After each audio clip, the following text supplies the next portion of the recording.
And good morning, everyone. In the previous lecture, we studied about stability analysis of the counterfort retaining wall. In that analysis, we checked whether the dimensions that we have assumed or we have calculated are sufficient to bear the stresses or not. And if the dimensions came out to be insufficient, we changed the dimensions or we introduced some other components like shear key in the counterfort retaining wall. So in this lecture, now we are going to design various components of the counterfort retaining wall. So the first component that we will be going to design is the toe. So in the previous calculations, we found out different values of the maximum stress and minimum stress. So the maximum stress was found out to be 163.42 kilonewton per meter square, and the minimum stress was found out to be 82.33 kilonewton per meter square. We also saw that the resultant soil pressure was acting on the left part from the central point of the base slab. So, from the central section of the base slab, the resultant soil pressure was acting on the left side. It means the maximum stress will be on the left portion and the minimum stress will be on the right portion. So the maximum stress will be on the extreme left of the toe, that is 163.42 kilonewton per meter, and the minimum stress will be on the extreme right of the counterfort retaining wall, that is on the extreme right of the heel slab. So this value will be 82.33 kilonewton per meter width. See, you must be observing that I have written kilonewton per meter square as kilonewton per meter width, because all of these values have been calculated for per meter width, and that's why I can write kilonewton per meter square as kilonewton per meter width. Now, if I will plot these values, I will get a trapezoidal stress distribution diagram.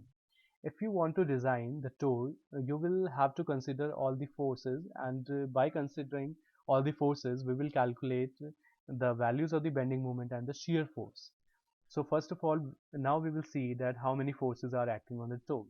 If you see the toe, there are two forces which are acting on this toe. One is your upward stress, which is acting in the upward direction, and one is your self weight of the toe, which will be acting in the downward direction.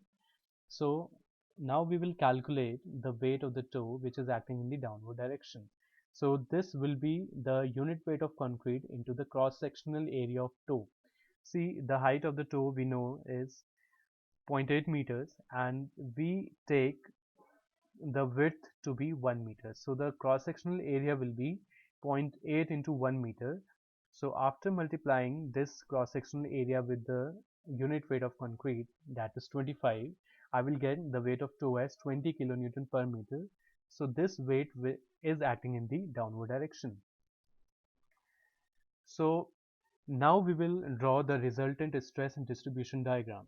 See, the original stress was 163.42 kilonewton per meter, which was acting in the upward direction, but the self weight is also acting in the downward direction. So the resultant stress will become 163.42 minus 20. You will get 143.42 kilonewton per meter, and here also the value will decrease and it will become 82.33 minus 20, that is 62.33 kilonewton per meter. Now, we studied in the previous sections, in the previous lectures, that the bending moment for the toe is found out at the interface of the toe and the front face of the stem.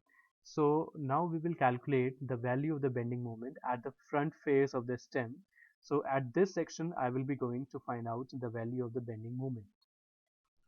See, in order to find out the value, first we will take this triangle. See, if you see, there are two triangles. One is your this larger triangle, and the second one is this triangle, this smaller triangle. So if I want to find out this value, I will use properties of similar triangles.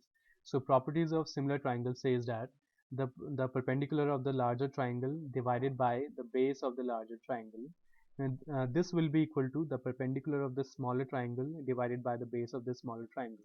So after putting all the values, I will get this value to be 54.06. We already know this value 62.33. See, we drew a horizontal line from this point That's why this value will be equal to this value 62.33, and we found out this value by similar triangles, which came out to be 54.06. So this total value will become summation of 62.33 plus 54.06, that is 116.39 kilonewton per meter. See, if you will see in this diagram, you will see that on the left portion of the section there are two portions. One is your rectangular portion and one is your triangular portion. So if I want to find out the bending moment at this section, either I can take the left part of the section or I can take the right part of the section. So I will take the left part of the section. On the left part there are two portions. First is a rectangular portion. Suppose the moment due to the rectangular portion at this section is capital M1, and the moment due to this triangular portion at this section is capital M2. So now we will find out the values of capital M1 and capital M2. So here you can see that the total bending moment at the face of the stem will be equal to M1 plus M2. That is the moment due to the rectangular part plus moment due to the triangular part. So the moment due to the rectangular part will be force into the perpendicular distance. See, if you want to convert this rectangular part into force, just take the area of this rectangle. So the area of the rectangle is length into height. So 2 into this total height is 116.39. So this will be the area of the rectangle, and this area will act, and this force will act at the CG of this rectangle, and the CG of the rectangle we know it is at the center of the length. So the CG from this section will be at 2 by 2. So this will be at a distance of 2 by 2. So into 2 by 2, so force into perpendicular distance, I will get the moment due to the rectangular part. Similarly, the moment due to the triangular part, first convert this triangular part into force. So in order to convert it into force, just take the area of this triangle. So the area of the triangle will be half base into height. So height we know. See, if I subtract this value, that is 54.06 from 81.09, I will get the height of the triangle. So the height will come out to be 26.63. This into the perpendicular distance of the force from the section. See, this force, half base into height, will act at the CG of the triangle, and we know that the CG of the triangle from the apex is 2 by 3 of the base. So the perpendicular distance will be 2 by 3 and the base is 2. So after solving this, you will get the total value of the bending moment at the section to be 269.38 kilonewton meter. In order to get the ultimate moment, just multiply it with the factor of safety 1.5. So I will get the total ultimate moment to be 404.07 kilonewton meter. Now, just like we found out the value of the bending moment at the section, now we will find out the value of the shear force at the section. See, the value of the shear force for the toe part is calculated at a section at a distance of small d from the face of the stem. So in case of the shear force, we take a section at a distance of small d from the face of the stem. So first we will find out the value of small d, that is effective depth. So effective depth, we know that it is capital D, that is the total depth minus cover minus diameter of the steel divided by 2. So suppose the cover is 50 and the diameter of the steel that we are going to provide is 20. So after putting all the values, I will get the value of small d as 740 mm, that is 0.74 meters. So now I will find out the value of shear force at this section. So what I have done, I have drawn this left part of the section here. See, you don't have to draw the full part because you have to find out the shear force at this section only. So we are going to take the left portion. So we just have drawn the left portion of the section.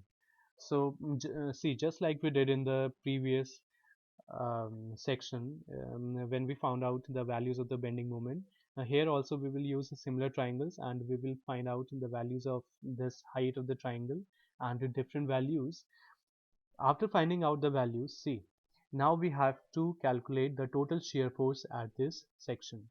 See, the total shear force at this section will be equal to the shear force due to this rectangular part V1 and the shear force V2 due to this triangular part.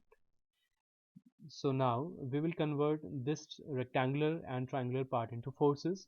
And how do we convert these parts into forces? We just take the area of the rectangle and the triangle. After taking the area, these areas will be converted into force. So shear force at this section will be equal to the summation of all the forces to the left part of the section, and on the left part there are two forces V1 and V2. So V1 will be equal to area of this rectangle and V2 will be equal to area of the triangle. So this will be equal to 170.05 kilonewton, and in order to get the ultimate value of the shear force, we will multiply this value by factor of safety 1.5, which will come out to be 255.07 kilonewtons.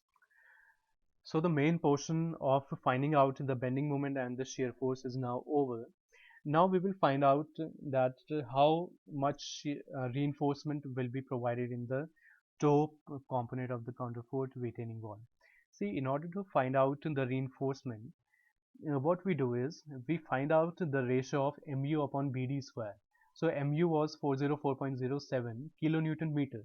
So we converted that kilonewton meter into newton mm. So into 10 to the power 6. 1 kilonewton is equal to 1000 newtons and 1 meter equal to 1000 mm. So total will be 10 to the power 6. So this into 10 to the power 6, this divided by bd square. Now we know that we take width as 1 meter, which means 1000 mm. So 1000 into effective depth, we calculated it as 740 whole square. So the value of mu upon bd square will come out to be 0.74. Now we will use SP16. In SP16 on page number 48, there is a table number 2. Table number 2 is for FCK equal to 20 Newton per mm square. In the question we are given that the concrete that we have to use is M20 concrete, so the value of FCK will be 20, and we have to use Fe415 steel, so the value of Fy will be 415 Newton per mm square. So from the table, for FCK equal to 20 Newton per mm square and Fy equal to 415 Newton per mm square, I will find out the value of PT by interpolation. So the in the table the values of PT for 0.7 is given and for 0.75 is given, but we have to find out the value of 0.74. That's why we are using interpolation. So by applying interpolation, we know how to do the interpolation. So by applying the interpolation, we will find out the value of PT, which will come out to be 0.215%. We know that PT is equal to AST upon BD into 100. So from this formula, I can find out the value of area of steel, which will be equal to PT into BD by 100. After putting all the values, I will get the area of steel as 1591 mm square. We already assume that we are providing 20 mm die steel bars, so therefore the spacing will be equal to area of 1 bar into 1000, this divided by the total area. So area of 1 bar will be equal to pi by 4 into 20 whole square, and because the die of the steel bar is 20 into 1000, this divided by total area 1591, you will get 197.46 mm. So approximately I will take it as equal to 190 mm. So therefore provide 20 mm at the rate 190 center to center. Now in order to find out the distribution steel, we will provide the distribution steel equal to the minimum steel, and the minimum steel for slabs is 0.12% of the total cross-sectional area. So 0.12% means 0.12 by 100. Total cross-sectional area of the toe is 1000 into total depth, that is 800. The 1000 is the width, we take 1 meter width, so 1000 into total height is 800. So I will get the value of area of steel to be 960 mm square. So from here I can again find out the value of spacing, which will come out to be area of 1 bar into 1000 divided by total area of the steel, so which will come out to be 27.25 mm. See, this spacing seems to be very high, so therefore we will just check this value of spacing with the maximum spacing for slabs as per IS 456. So as per IS 456, the maximum spacing is minimum of 3 times the effective depth or 300 mm, whichever is minimum value. So 3D, I will get 2220 mm. So the minimum of these two values is 300 mm. So the maximum spacing which is allowed is 300 mm. But we are getting 327, which is much larger than 300 mm. And therefore, we will provide 20 mm dia at the rate 300 center to center. Now we will check for shear. In order to check for shear, I will first find out the value of tau v. So tau v, we know it is equal to Vu upon Bd. Put all the values. Vu was 255.07 kilonewtons. So we will multiply it with 1000 and convert it into newtons. B, 1 meter width, that is 1000 mm. Effective depth I know 740, so I will get tau v equal to 0.34 Newton per mm square. Now from table 20 of IS 456 2000, which is in page number 73, I will find out the value of tau c max for M20. So for M20, the value of tau c max is given to be 2.8 Newton per mm square. Therefore, tau v is less than tau c max, therefore it is okay. Now we will find out the value of PT, that is percentage of steel, which is equal to 100 AST upon BD. So 100 AST, we will put the value of AST which we found out in the first part, that is this value 1591 mm square. So we will put this value here. So after putting the values, I will get PT equal to 0.215%. And now for PT equal to 0.215%, I will have to find the value of tau c for M20. For finding out the value of tau c, I will use table number 19 of IS 456. After interpolation, I will get the value of tau c to be 0.332 Newton per mm square. Now here, if I compare tau v with tau c is greater than tau c, therefore it is not okay. Now what we do is, we take the value of PT for tau c equal to tau v. Okay, see, now here what is happening, the value of tau v has become greater than the value of tau c. Whenever tau v becomes greater than tau c, we take tau c equal to tau v, and for that value of tau c, we again find out the value of PT, and for that PT we provide the reinforcement. So now I will take tau c equal to tau v, so 0.34. Now again from table 19 of IS 456, I will find out the value of PT. So the value of PT will come out to be, after interpolation, 0.198 meter. So after interpolation, I will get the value of PT to be 0.198 percentage. Now we know the formula of PT, which is AST upon BD into 100. So by using this formula, I will now find out the value of AST.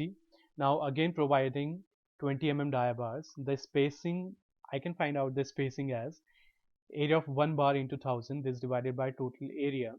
So area of 1 bar is pi by 4 into 20 whole square into 1000, this divided by total AST is 1465.2. So I will get 214.41 mm. So I can take it approximately equal to 210 mm. So therefore provide 20 dia at the rate 210 center to center. Now we will find out the value of the development length. See, the value of development length, see, you can just use the formula 47 into dia. 47 into dia is the value of the development length for M20 concrete and Fe415 steel. So either you can find out the value of the development length by using this formula, or you can go through the whole process as given in IS 456. So I am explaining you how we get the value of the development length as 47 phi. See, according to the clause number 2621, page number 42 of IS 456, the development length is pi sigma s upon 4 tau bd. The value of sigma s is 0.87 fy, and tau bd is the design bound stress, whose value is given in clause 26211. So for M20, the value of tau bd comes out to be 1.2, and it is also given in the same clause 26.2.1.1 that for deformed bars, the value of the tau bd has to be increased by 60%. So after putting all the values, see, phi, we don't know the value of phi. Sigma S is 0.87 Fy, so 0.87 Fy is 415, and this divided by 4 tau BD, so the value of tau BD will be 1.2. And for Deforn bars, this value has to be increased by 60%, and that is plus 0.6 into 1.2. So after calculating, I get 47 phi.